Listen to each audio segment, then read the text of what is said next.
And today we are going to learn about the secret of a Raavad. Now, this is something very, very interesting. Now, we are going to start with just a quick summary of what we learned during the last 2 weeks. And we started with the question, where is the Lost Ark today? And we brought two views which are mentioned in a Chazal. And the one view says that the ark was taken to Babylonia. And the second view says that the ark was actually concealed by King Yoshiyahu when he saw a sign of the destruction of the first temple. So we explored the different ideas, the different views, and we discovered that the view that the ark was actually concealed is probably the right view, because that the Rambam brings it in a Mishneh Torah. And everything in the Mishneh Torah is actually has got halachic implications. Okay, so we asked about what are the halachic implications for the question, where is the ark concealed? And we said that we talked about the question, is there a mitzvah to build a new ark? Is there an ongoing mitzvah to build an ark? Is it even mutar? So we explain, according to the Rambam, the Maimonides, that there is no such mitzvah. Why? Because that according to the Rambam, he believes that the ark was concealed under the temple, because that when King Solomon saw that the temple would be destroyed, when he built the temple, so he built a special secret chambers, where in them would be a secret hiding place for the ark for the time to come. And so we therefore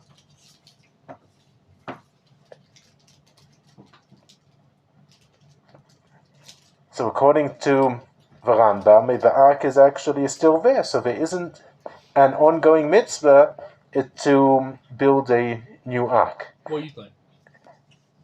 Just a minute. And then we saw the Ramban, the Nachmanides, and he said that there is an ongoing mitzvah, but it could be that the ark could be lost, or it could be destroyed, or something like that, and then we are going to have to build a new one. So we examined the different views, and then we understood. Just a second, I'm just going to finish the summary, and then I'm going to give time for questions. And then we saw that the Rambam and the Ramban, they didn't argue, they didn't have a dispute on the question, was the ark concealed or wasn't it concealed? They actually had a dispute on the question, if the ark was concealed, does it mean that it is going to exist for eternity? So according to the Rambam, the Maimonides, the answer is yes, because he believed that since King Solomon, who was the wisest of all men, he built a secret a hiding place for the ark, he probably would have protected it in a way that for nothing could possibly happen to it throughout the centuries. But according to the Ramban, the Nachmanides, his view is that we cannot rely on miracles. So he has got a more realistic approach that the ark was probably even if it was concealed, there is still an ongoing mitzvah to build a new ark. So I just to summarize now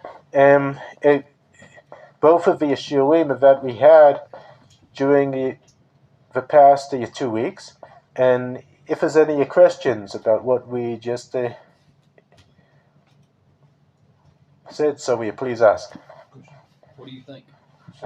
So what do I think? Okay.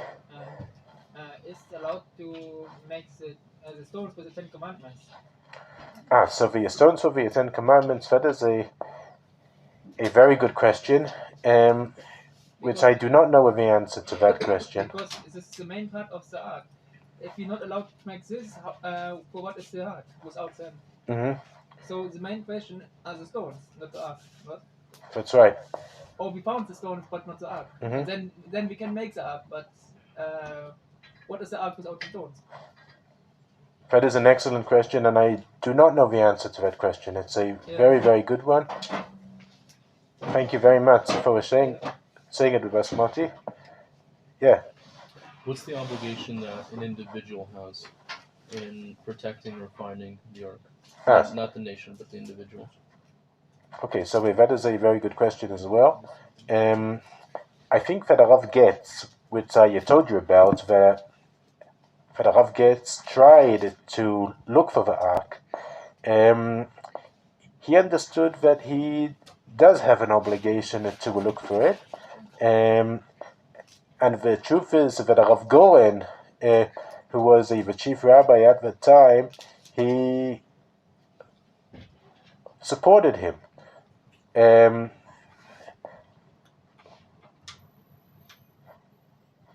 But I must say that a rabbi, the Rabbi from Lubavitch, the Lubavitch rabbi, didn't like the idea at all that Rav Getz is trying to look for the ark, and he told him not to do it. So it's a question. I believe, in my opinion, that if the nation decides to look for the ark, if it is something national, if it is something that everyone is trying to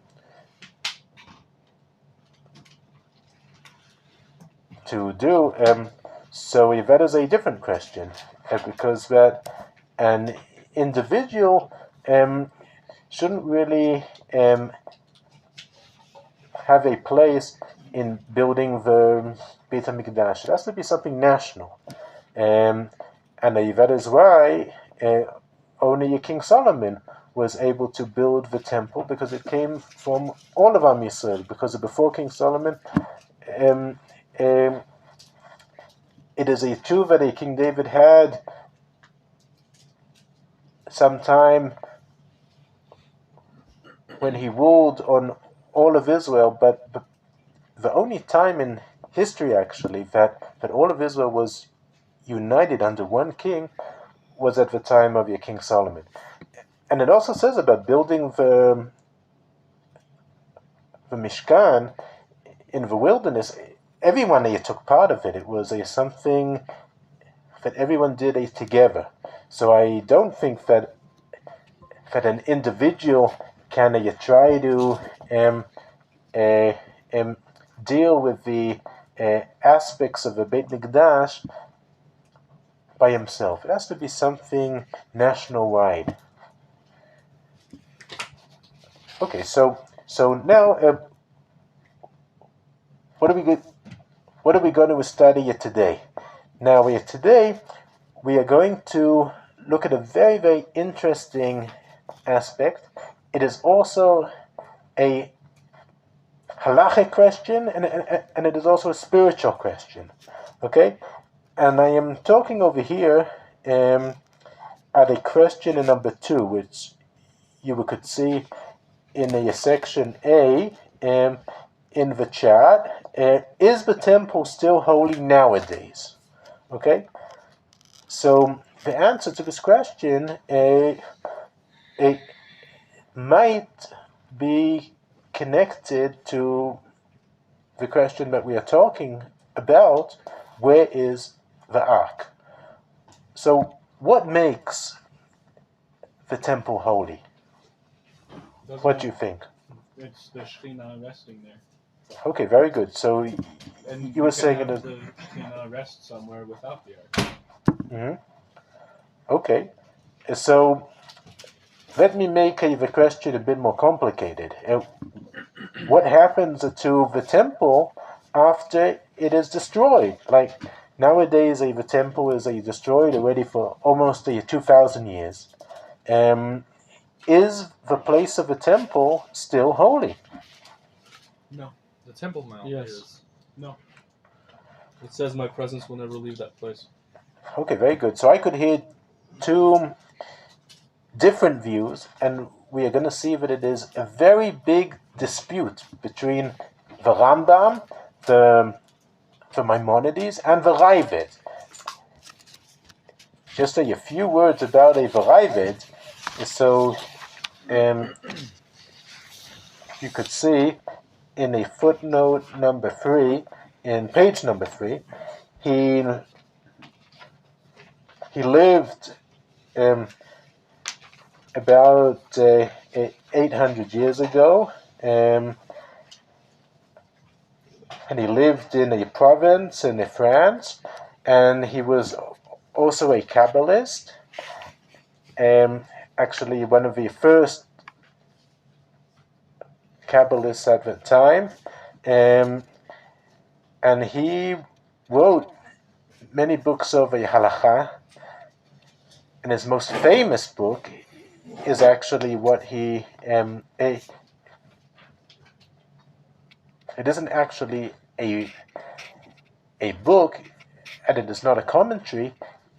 It is all his questions and arguments that he had with the Rambam.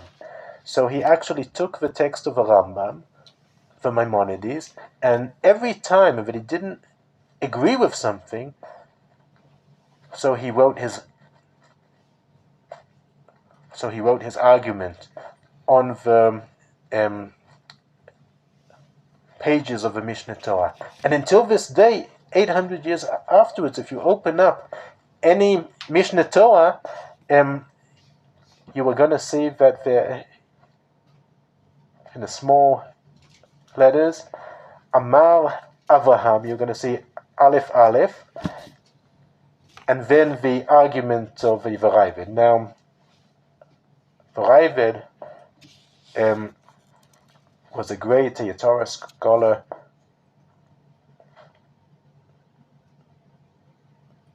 for himself, and we could see something beautiful, that in Judaism we actually love a diversity of views. We love the fact that there are arguments, because we believe that from the arguments we can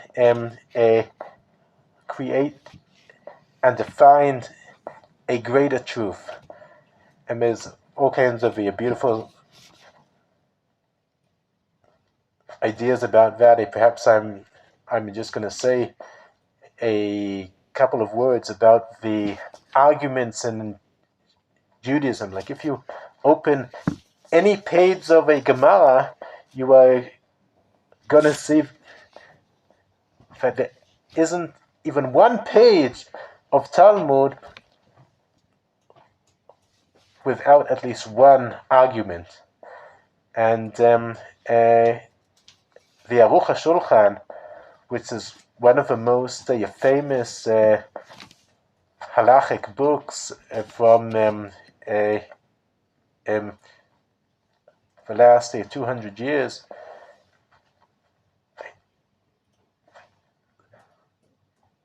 So he says in his introduction to Machon Meir, he says that the Talmud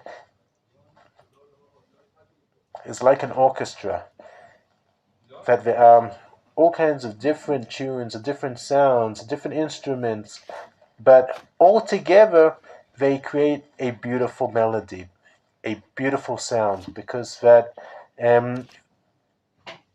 both of the contradicting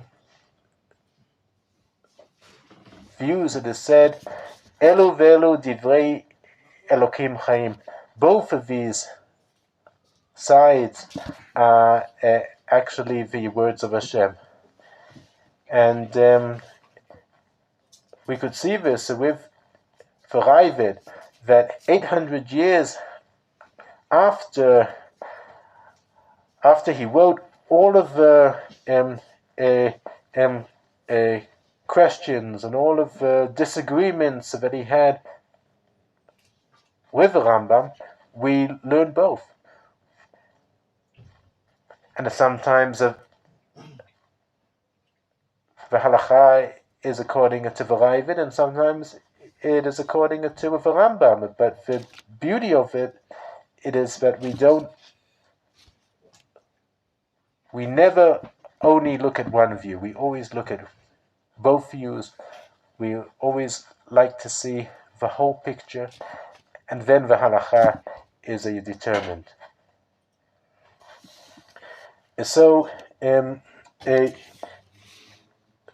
before we see what the Raavad says, let's see what the Rambam says. And this is something very fundamental, and you could see it on page number 2, section A. The view of the Rambam, Maimonides. Is there a connection between the concealed ark? I've got a mistake over here. Does it take out effects? It doesn't. I'm supposed to take it out. So, is there a connection between the concealed ark and the holiness of the temple? Okay, so this is the question that we are going to try and discover. So, what do you think? Is there such a connection?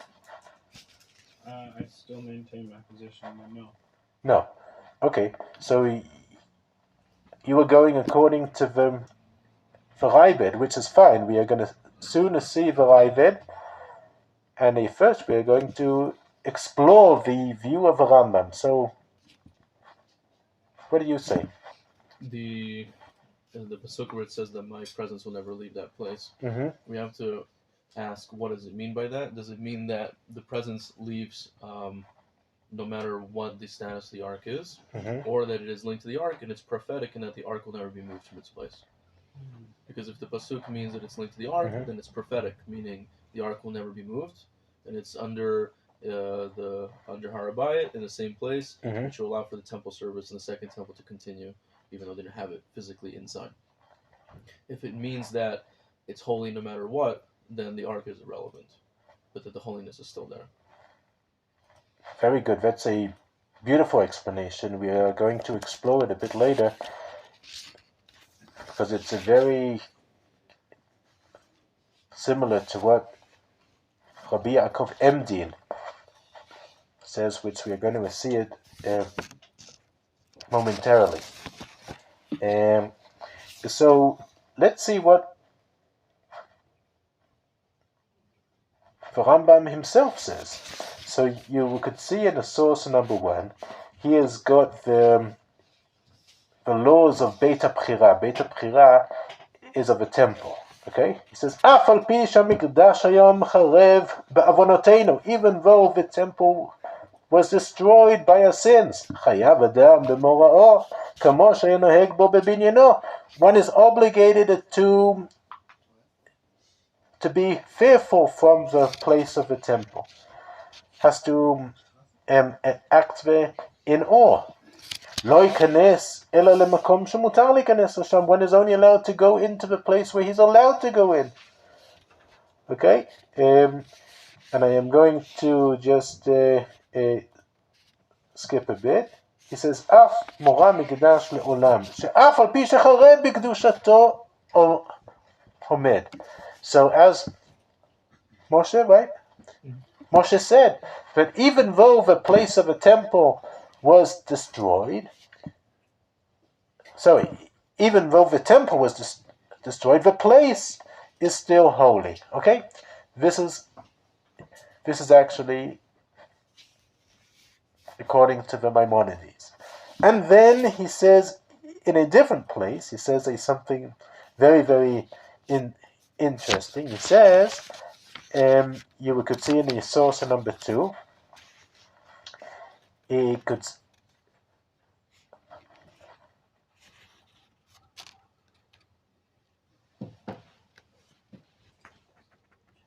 So he says that you know that there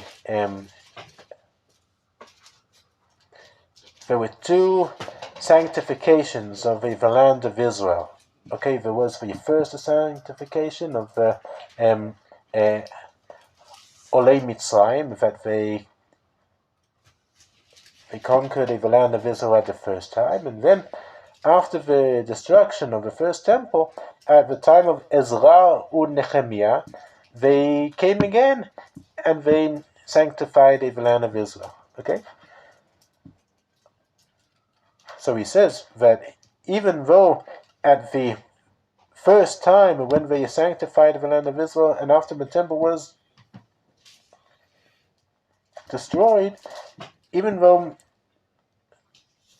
the land of Israel didn't have its holiness for the mitzvot atuliyot ba'aretz, such as a Shemitah and Trumot HaMasrot and all that, but the temple and Jerusalem still were always holy. Why? Mipnei Ashchina, ve'Ashchina eina betela.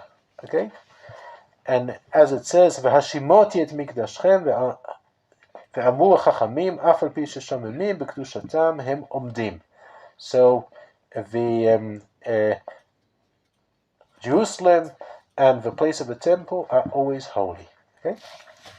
Now, this is according to the Pshat in the Maimonides. Now, about 600 years after the Maimonides, maybe a bit less, 500 years after the Maimonides, a great rabbi called Rabbi Yaakov Emdin. Now, Rabbi Yaakov Emdin was famous because that he fought against the followers of Shabtai Tzvi. Now, a Shabtai Tzvi was a false Messiah. And then Rabbi Yaakov Emdin was a great fighter against the followers of the Shabtai Tzvi.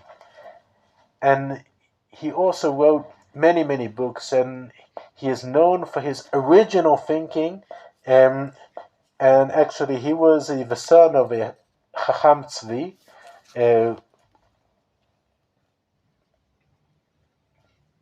who was one of the great rabbis in Germany.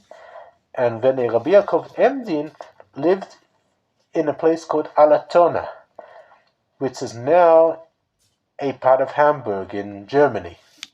And he has got a very interesting book called Lechem Shamayim.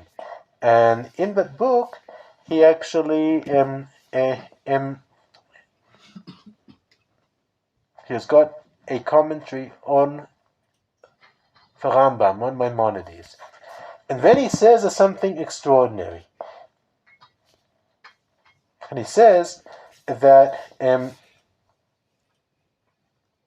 the Rambam teaches us that you start you're telling about Even Ashtiyah and then the Holy of Holies, and then he talks about it, the Ark, and then he says, but when King Solomon saw that the temple was going to be destroyed, so he built secret vaults under the ground, under Raavad, that at the time to come, it would be the place to conceal the Ark. So, Rabbi Emdin asks, what is this? What is this has to do with a Mishneh Torah? Because the Mishneh Torah is a book of halacha. Okay, so why do you bring all kinds of stories about the Ark and the place of the Ark and all kinds of stories about King Solomon? What nafkamina does it have? What halachic implication does it have? Why do you bring it in Mishneh Torah? And we know that everything that the Maimonides wrote in Mishneh Torah, it has got a halachic importance. So why did the Rambam bring it? So he says there's something extraordinary. He says, turn the page please. So he says his answer is this. V'lachen libi omer li, my heart tells me, shetzorech gadol yesh leRabbeinu badavar hazeh, that the Rambam had a very, very important reason why he brought it, why he mentioned it in Mishneh Torah. זה לפי שיטתו שתפס לו לקמן, שאנו עסוקים בהם שקדושת הבית לא בטלה, והראוי להקריב בו עתה. And because that the temple is still holy, even though it was destroyed. ונראה שאותם הדינים שהביא רבנו בהלכות ביאת המקדש, גם לזמן הזה, שנאם, ולא משום הלכתה דמשיחא. And then I'm going to skip a little. Im ken. So he says here, ומשמע לי דסבר רבנו דהך מילתא דקדושת הבית לא בטלה, אז לקמן דסביר עלי דארון במקומו נגנז. Because that this is something extraordinary. He is actually telling us here that the reason that the Rambam brought the whole story of the Ark and everything, that King Solomon concealed it, it is because that this is the reason that the temple is still holy even though it is destroyed. Because of the Ark is concealed under the temple, in the secret vaults underneath of the Temple Mount. And because that the Ark is concealed there, so it gives the temple its holiness. So why is the temple still holy nowadays according to the Maimonides? Because the Ark is concealed under the temple. This is according to Rabbi Emdin. Yeah. This is also because we never, we always, even after the destruction of the temple, we continue to pray in this direction of the temple. Even after the first or the second destruction, we always continue to pray in this direction of the temple. And this would be the only really logical explanation why we do this. And because before in Shiloh, when it was in a different place, we prayed in a different direction. But now we continue to pray in this direction. So it would be the most logical thing I hear that is still there. Mm-hmm. Yes, if that is a possible explanation. We know that even after we know that for sure that after the first destruction that they continue to pray in this direction. Mm-hmm. So the question is if actually you pray in the direction of a Jerusalem in and it says in the Mishnah that you have to pray in the direction of Eretz Israel if you are outside of Eretz Israel, if you're in the Kutler. If you are in Eretz Israel, you have to face a Jerusalem. If you are in a Jerusalem, so you have to face the Raavad. And if you are in a Raavad, so according, like you said, you have to face the place of a Kodesh HaKodeshim. And why do we face the place of a Kodesh HaKodeshim, the Holy of a Holies, if the temple was destroyed? So it could be according to your beautiful explanation that because of the Ark is concealed under the Holy of Holies, so that actually gives it its holiness. If it would be in a different place, we would pray in a different direction, maybe. Maybe. If the Ark would be in a different direction, like in Shiloh. If it was in Shiloh, we prayed in the direction of Shiloh. So that's a good question. I do not know to what direction they prayed at that time. It's a good question. That's a good questioning. Yeah. So, what Rav Emdin says, he says something extraordinary. He says that the reason that the temple is still holy nowadays, it is because of the Ark is concealed beneath it. That gives it its holiness. This is something extraordinary, isn't it? However, as I said, in Judaism, and especially in the Halakha, there are different views, there are great disputes, and one of the greatest disputes in the whole topic of the temple is between the Rambam and the Raavad.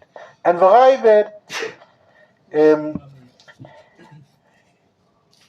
so he says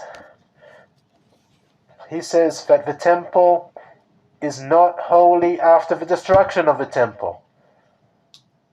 Since the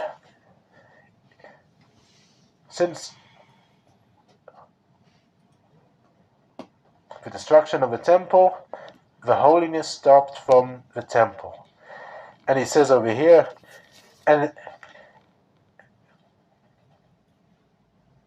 he says, concerning what the Maimonides says, that the temple is still holy even after the destruction. So he says, I don't know from where the Rambam made this up. The Raavad was very sharp in his words, and he says that the Maimonides is completely mistaken. And he brings all kinds of proofs to it.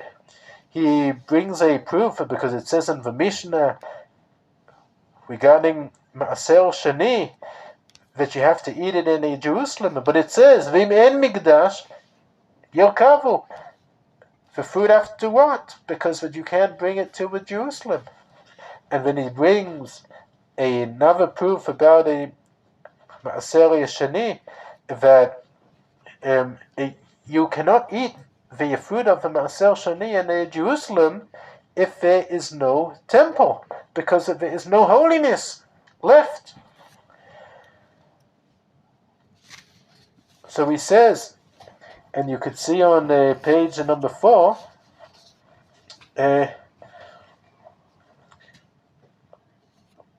so he says that the temple is not holy after its destruction. Then he says something extraordinary, and this is the secret of the Raavad, okay?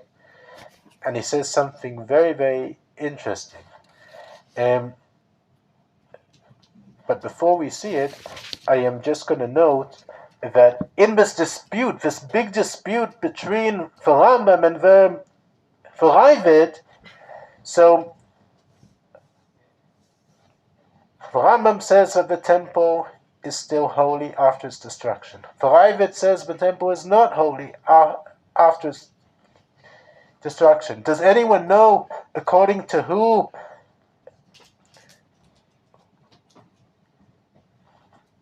we rule the halacha? According to the Rambam or according to the Raavad? Does anyone know? Rambam. Rambam, right. Most of the Rishonim and Achonim, they rule according to the Rambam. And that's right. If you take a private helicopter, you aren't allowed to fly over the Temple Mount. And if you take a hot air balloon, you aren't allowed to fly on top of the Temple Mount, because it is still holy and the holiness rises up to the sky. Yes? Is it because they've decided that the Rambam's right, or because they're afraid of being wrong? Well, that is a good question. But in many of the halachot, especially concerning it to Beit HaBchira, the Beit HaMikdash, we do go according to the Rambam, because that he was one of the most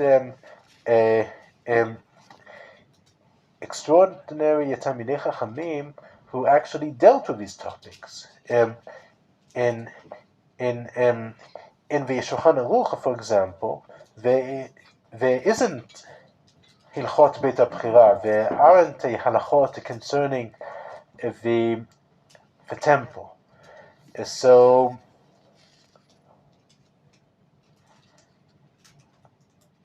the Rambam is considered the top authority in all of the halachot, most of the halachot concerning the temple. So now we are going to see the secret of Raavad. Okay, now he's going to explain his view, because his view is actually pretty strange. Like, why is he so sure that the temple is not holy after its destruction? So he says like this. We could see out of the top of page 4, and this is the most interesting part of the shiur today.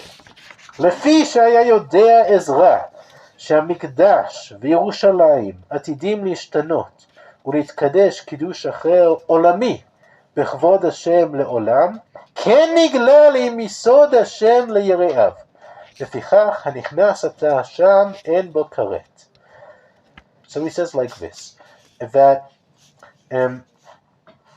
Ezra knew that Jerusalem and the temple, the holiness in the future is going to change. The status of the holiness is going to change. And it is going to be something completely different. So he says, and it's going to be for eternity. And then he says, כך נגלה לי מסוד השם ליראיו. Translation, this was revealed to me from the secret of God to his trusty servants. Okay? Now, some people tried to prove from this and from other places that the Raavad wrote a similar aspect, that the Raavad was a Kabbalist, and he used the Kabbalah to discover the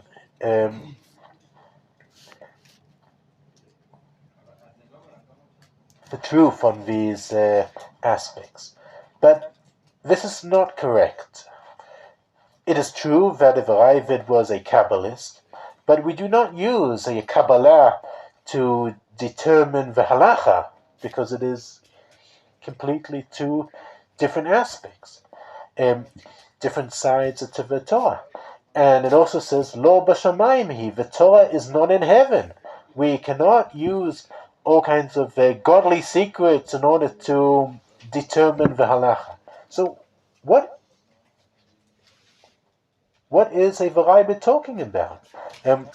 What does it mean? Misod Hashem le're'ah, the secret of God to his trusty servants. What does it mean? What is the secret of a Raavad? Is it Kabbalah? It can't be Kabbalah. What is it? What do you say? So,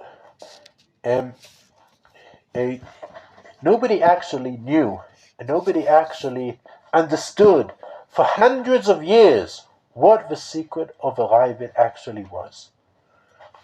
And I am talking about, to be precise, about for 700 years the secret was hidden. Nobody understood what the Raavad was talking about until Rabbi Goren. Rabbi Shlomo Goren, who you could see his picture here on page 4.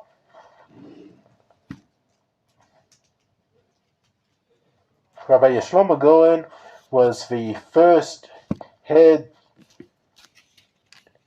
military rabbi of the IDF.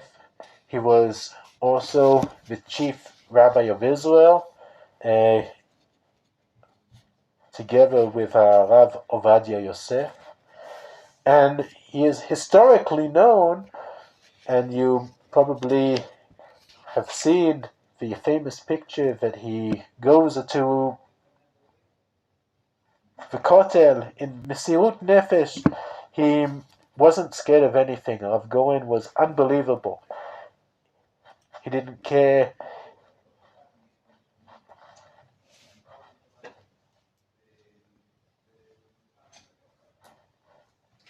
He didn't care for the bullets of the Jordanians. He ran straight into the Kotel with all the soldiers. And there's the famous picture of him taking out his shofar and blowing it at the Kotel, and also holding the Sefer Torah.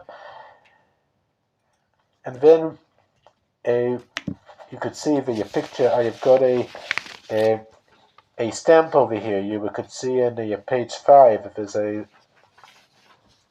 famous picture. And Rav Goren was one of the greatest Talmidei Chachamim at that time, and he wrote a book called Har Habayit, and you could see the picture of this book at the bottom of page 5. I actually bought this book, and it's amazing. There are all kinds of maps and diagrams and all kinds of interesting things about the borders of a Har Habayit according to all of the different Yeshitot. He was extraordinary. And he was a great Talmid Chacham, a giant of his time, and he was the only one to actually discover and to penetrate the secret of a Raavad. And now I am going to tell you what the secret of a Raavad is, according to Rabbi Goren. So he says, in his book, Har Habayit, you could see in source 7, it is the secret of a Raavad. He brings a prophecy from Yirmiyahu. V'haya ki terbu peritem ba'aretz b'yamim hahema נאום השם, לא יאמרו עוד ארון ברית השם, ולא יעלה עליו, ולא יזכרו בו, ולא יפקדו, ולא יעשו עוד. There is going to be a time that the nation of Israel is going to be on the land of Israel, and it's going to be mighty and numerous. And then there's going to be a time that nobody is going to mention Aron Brit Hashem, the Ark. V'lo ya'aleh alev, and nobody is going to think about it. V'lo yifkedu v'lo ya'aseh od. And then it says, Be'et hahi yikru leYerushalayim kisei Hashem. Nobody is going to think about the Ark. People are going to only think about Jerusalem. Jerusalem is going to be the throne of Hashem. And all of the Gentiles are going to come into Jerusalem, and they're going to learn from the way of God, and they aren't going to go according to their desires. So this is the prophecy of Yirmiyahu. So we have to ask a fundamental question. What is the meaning of this change in the status of the ark? Why is there going to be a time that nobody is going to think about the ark, that nobody is going to mention the ark anymore? People are only going to mention Jerusalem. What is this? What is the meaning of this prophecy? It means that the ark is not necessary for the Shekhinah to rest anywhere. Absolutely. Absolutely. This is what Rabbi Goren says. He says that at the time of the Second Temple, okay, even though the ark was concealed in a vault under the Temple Mount,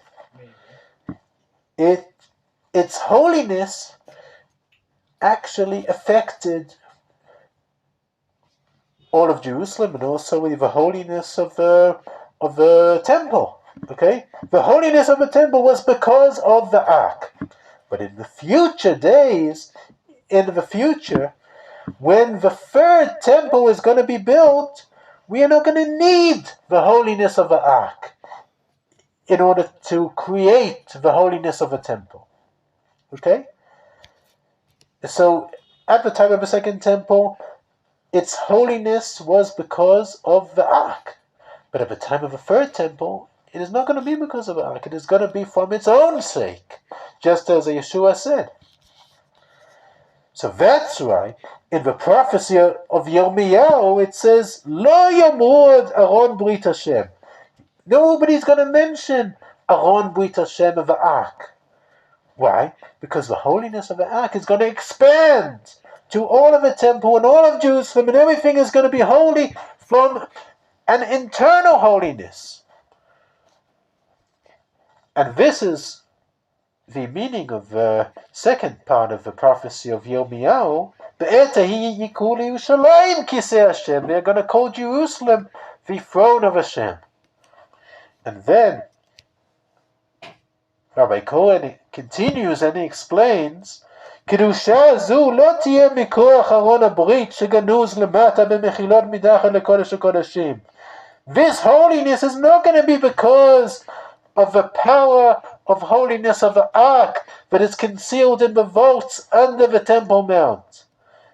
אלא מכוח קדושה עליונה עצמית של ירושלים בהיותה כיסא השם. It is going to be because of its own holiness of Jerusalem, because of Jerusalem is the throne of Hashem. ונמצא, כל בית המקדש מתקדש על ידי קדושה עילאית מיוחדת מכוח היות ירושלים כולה כיסא השם, ולא מכוח ארון הברית כמו שהיה בבית הראשון והשני. So, the big difference between the first temple and the second temple to the third temple is that the first and second temple, their holiness was because of the ark. The first temple, the ark was seen in Kodesh HaKodeshim, in the Holy of Holies.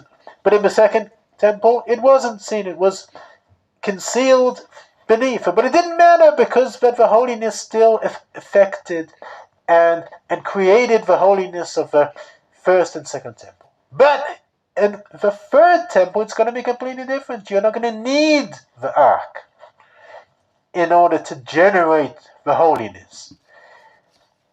It is going to be because Jerusalem is holy for its own sake. So this is actually the explanation of Rav Goren to the secret of a Raavad. Now, the secret of a Raavad is not Kabbalistic. It is not because that he was a Kabbalist like other people try to say, which they are mistaken. The Raavad is talking to the prophecy of Yirmiyahu, because the prophecy is talking about the chains of the status of the ark in comparison to the temple and in Jerusalem, that they're going to be holy from their own sake. So this is what the Raavad says. This is the secret of the Raavad. So now let's bring everything together and summarize everything and also draw the conclusions, okay? So the Rambam and the Raavad had a dispute in the question, is the temple still holy in these days after the temple was destroyed? According to the Rambam, the temple is always holy.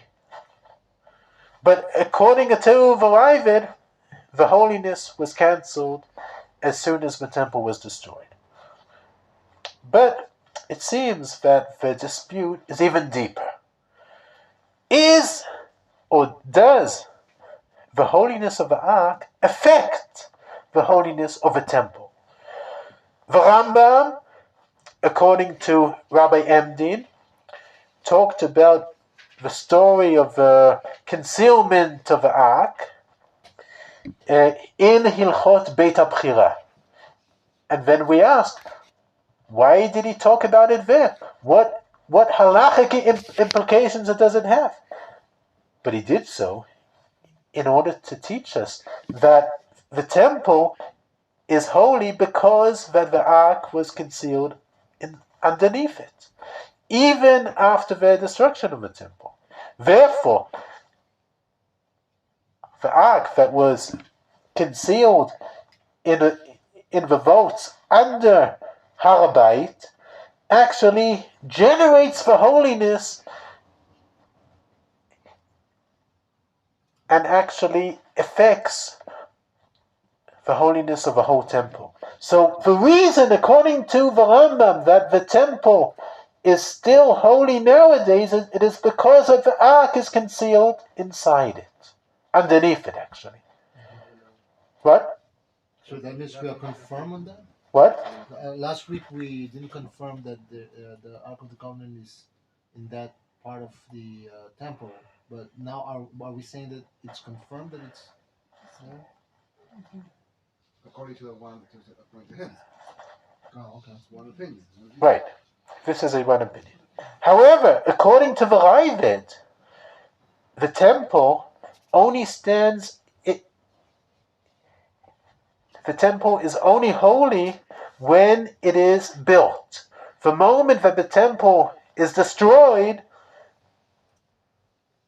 the holiness is cancelled. So, therefore, even though that, according to the Raavad, that the ark is still concealed in the temple, it does not affect the temple, because the strength of the ark, according to the Raavad, is only good, it is only strong when the temple is built. When the temple is not built, it doesn't have any effect. Yes? No, it makes sense, because when they were carrying the ark through the midbar, right, they would have died by holding it from the holiness, right, of being in the same presence. So according to the Raavad, but the answer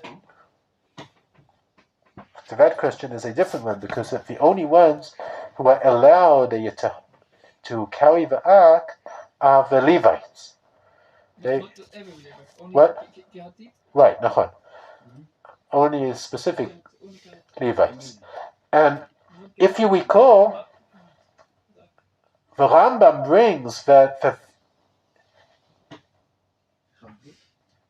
King Yoshiyahu, when he understood that it is time to conceal the ark, so he calls upon the special Levites, that they know the secret where these vaults are, and the secret tunnels leading to them, and then he told them to conceal the ark over there. So it is the the responsibility of the Levites to do it. Now, according to the Raavad, the ark does not affect the place of the temple when the temple is not built. Only when the temple is built, then it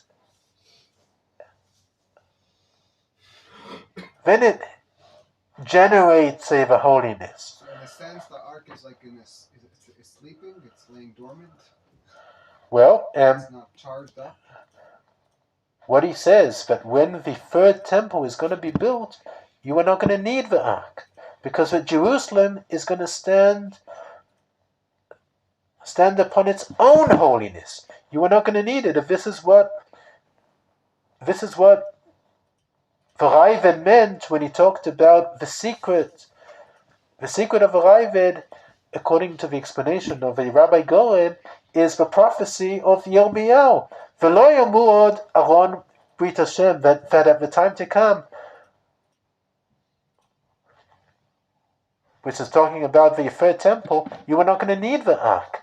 Jerusalem and the temple are going to be holy from their own accord. So,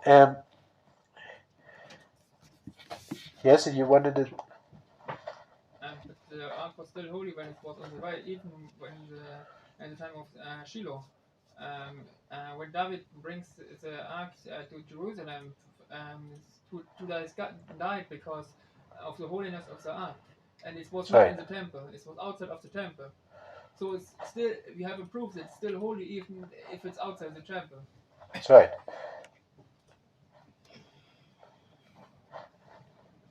But it's right. If the ark is a There's no question if the ark is right. without the temple. The question is the temple holy?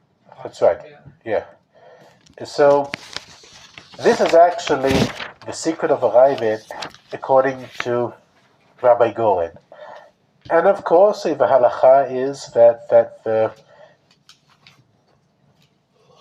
temple is a still holy nowadays, even though it was destroyed, because the holiness is still there.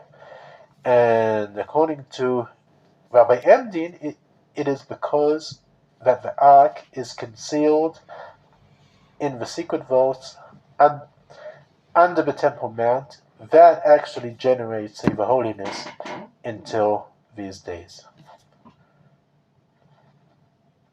Any questions? Does anyone have any What comments? if I could prove that it wasn't there, then the Temple Mount would not be holy? It's my problem.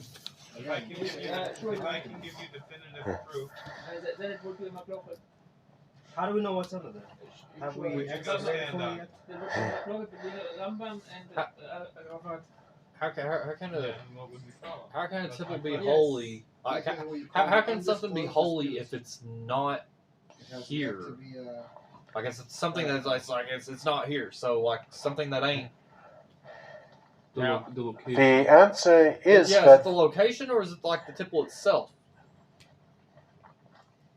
Because if the temple was actually here, then I could see where someone would be like, yeah, it's holy. Okay. Or the location, okay.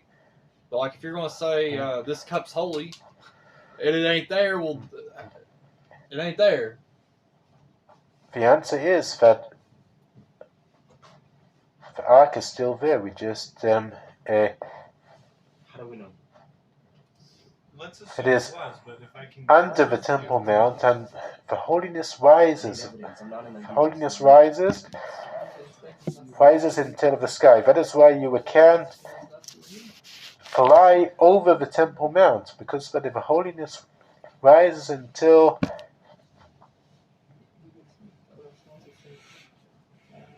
heaven. Well, that would mean that the ark is holy because the ark is under there. But the That's temple right. is- That's but- right. But the temple itself is not there. The temple is not there, but the place is holy because that the ark generates.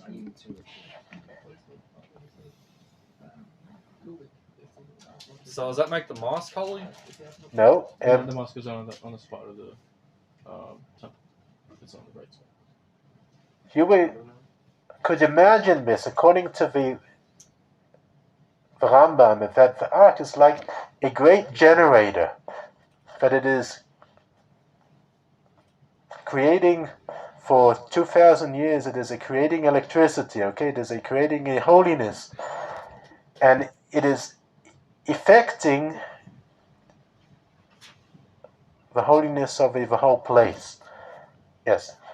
So why aren't we seeing Muslims that go into the Holy of Holies dropping like flies, essentially? Or flies dropping like For the lack of a better explanation. Is this not part of the?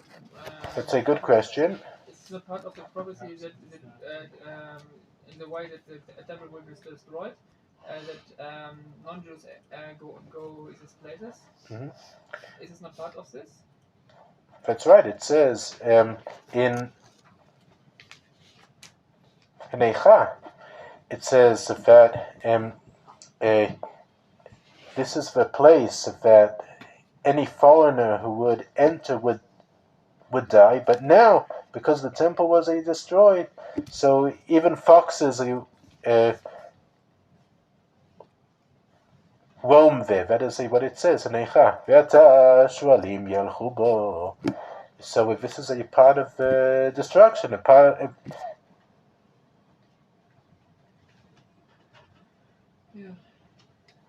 this is a part of our mourning on a Tisha B'Av. So that if the holiness, We mourn this. back to my previous point, if this holiness is laying dormant, why can't we go there? It wouldn't affect us to cross in the area of the Holy of Holies because it's not holy, essentially. It has yet But to according to the become Rambam, one is not allowed to enter the place of the temple because certain places in the temple, especially the Holy of Holies, because that it is still holy. So it is true that no one is going to see a direct punishment, but it is still an avera to enter there, because it says of Mora Mikdash that one should fear the place of the temple. Yes? And do you think there will be still karet if someone go in the wrong place? Yes. Very serious. That is according to the Rambam, but according to the Raavad, he says no. According to the Raavad, there isn't any karet. This is what he says. He says over here, and I'm going to read it to you. לפיכך הנכנס אתה שם אין בו karet. But again, I'm going to say it again, that the halacha is not according to the Raavad. So don't think that you could go there, okay, the Raavad said it's okay, so it's okay. No. We go according to the Rambam, which he says that it is not allowed to. That we are more careful about this, to make sure, even if we're unsure, to be careful and not to go in risk of karet. This is the reason why. Well, according to the Rambam, it isn't because that you are careful, it is because that it is not allowed to, because that it is a holy, even after the destruction. We have got a 100% guarantee that it is still holy, because that the ark is still there. Yeah. What is the Rav's opinion on if it's done in a proper manner with a proper group, ascending Harabayit and not entering the Chayil? That is a good question, and I do not have an opinion on this matter. I don't know. Well, then here, let's ask. Would you go up there? No. With a group? No. Okay, there you go. Not because that I think it is not allowed to, because that I did not study the aspects, the two views about it and I cannot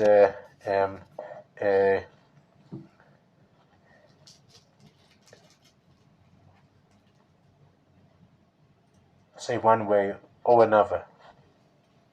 Well, I mean, there's guys that have, and they take people up there. That's right. There are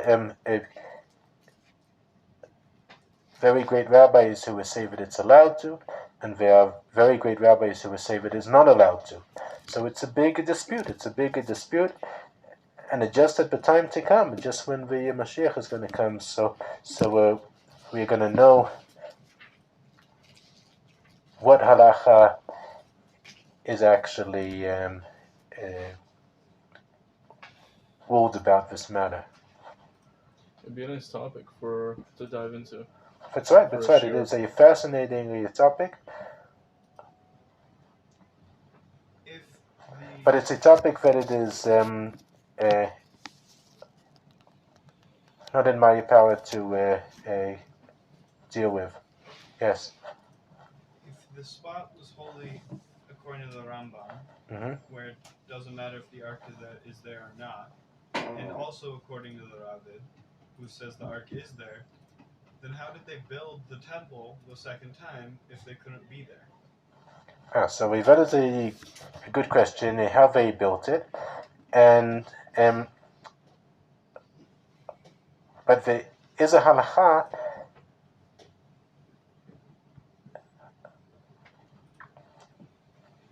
that when you conquer the place, or that when you build the place, it is allowed to go inside for these reasons. There are actually pictures of Rav Goen and the soldiers on the Temple Mount because they just conquered it at the 67 war. And there are all kinds of laws about how to repair things. If there is, let's say, a broken tile in the Kodesh HaKodeshim, there's a special way. How do we go in and how to repair it? Yeah. Yes. As far as I know, that if something is need to repair in the Kodesh HaKodeshim, we are allowed that gender to repair. There's a special way how to do it. There was like to repair is special. like to rebuild. All I know is that in the future you can use robots. So no human being has to be sacrificed. Right. Yeah. But it could be. We put up a flag on the Dome of the Rock. That's right. That's right. There's There's a a flag photo. there. It's like the That's only right. photo or something like that. Yeah. Are we allowed to put an Israeli flag on the temple when it's going to be built? That's a good question. It just popped into I my don't head. know. I don't know. It's a good question. It's like the Bermuda Triangle for the Jews. Anything that passes over just disappears and nobody knows.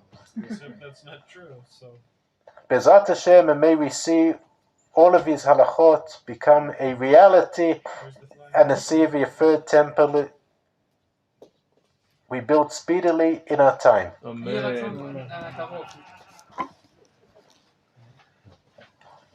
Okay, thank you, Rabbi. Is this the last installment Good evening. of this?